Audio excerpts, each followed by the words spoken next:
Alright everybody, hello, once again, I know how to speak. But yeah, this is my review for 307, Shadowhunters 307. So, this episode ends off exactly right where the last one ended, and so, Jace runs off, Clary actually goes and chases him, and this whole scene had me, internally screaming because Jace is, like, very under the possession, and so I really like that fight scene because Clary is just getting better and better, and she's a really good fighter, and then she has her, like, 2 swords, and so they were fighting, and Jace was, like, not letting up on her at all, and so, I just like that scene. I didn't like that it was them fighting each other for real, but, I always really like the fight scenes in the show because I think they're really good. But then, okay, so he grabs Clary because he is, I think he is a bit stronger than her, and he is also possessed and is trying to kill her. So he grabs her, he hangs her over a building, and Clary is like pleading with him, and she's like, I know you're in there, don't do this, all that good stuff. And so what he does is he brings her closer because she's like, I love you, and he brings her closer and he's like, but I don't love you. That's not what he says. He says, I don't love you, ... not anymore. And then he releases her and she falls and lands on a car and breaks everything. So that was heartbreaking for me because I know, number one, Clace being my favorite ship, I don't like seeing that between them. But number two, I know that Jace is going to hate himself when he gets out of this possession and he realizes what he has done under that possession. He already, like, blames everything on himself. So when he realizes that he threw Clary off a building, he's gonna hate himself, and I'm not looking forward to that, and sadness. Also, when he said that, it reminded me of Frozen when Buttface goes up to Anna and he's like, but if only somebody loved you, or whatever the line is. That's kind of what I felt like, but like times 10.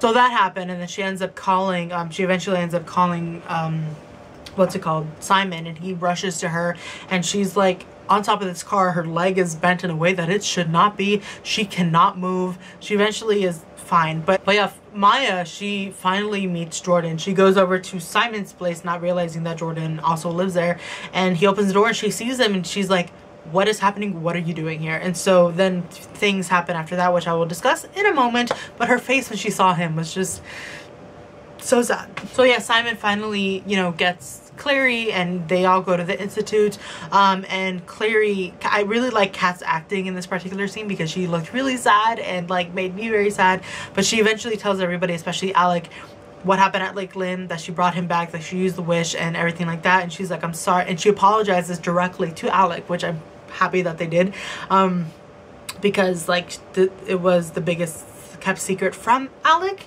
Like she should have told him, if not anybody else, but Alec is just waiting for her to spill the truth, and he's like, I knew it, I knew that like something bad had happened, I knew that Jace died. And so she's like, I'm so sorry, I should have told you.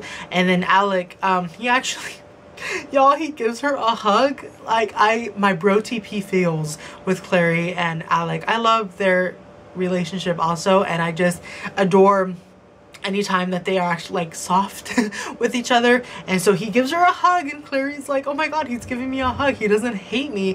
And so Alec is just like, you know what, I would have done the same thing. And then they pan over to Magnus and he's talking about Magnus, and I just love everywhere. And yeah, that just overwhelmed me because he gave Clary a hug, and then he like solidified even more his relationship with Magnus by saying that, and I just and then right after that, they're in the hallway, or Malik is in the hallway, and they make up for now, and they're, you know, they make up, and it's great. But then we actually get a Maya and Jordan flashback. This episode was pretty heavy on their relationship, which I really liked. So I really liked their backstory. I thought it was cute. They their first meeting was very cute. She's reading on a beach, he's about to go surfing, and they meet up, and then they get together and all that good stuff. But then we all know what happens. Jordan gets turned somehow, and he on his like first night, or one of, I think it might have been the first night, or probably not, I'm not sure, he actually attacks Maya, but he doesn't do it like on purpose. He doesn't want to hurt her. And so, you know, in the book, I think I think he's a little bit more of like an abuser, but in the show, like his actions they like have good reasons behind them, if you know what I mean. So obviously Jordan didn't want to become a werewolf. He also didn't want to attack Maya. Maya's not mad about the fact that he attacked her, because like she attacked someone too when you're a firstborn werewolf. No, when you're a werewolf that is turning for the first or second time, like you don't have that much control. And so she understood that. What she despises him for is the fact that he did that. He came back to himself, he saw her, and then he left and deserted her. Like she was dying and he just abandoned her. And so of course she has some built up anger about that. This dude that supposedly, I mean, they weren't together at the time, but still, like, those feelings just don't magically go away. And she knew that he still cared about her. And so he just left her there to die. And so, yeah, I'd be pretty pissed off about that too. So Jordan explains why it is that he fled. And Maya's like, you know what?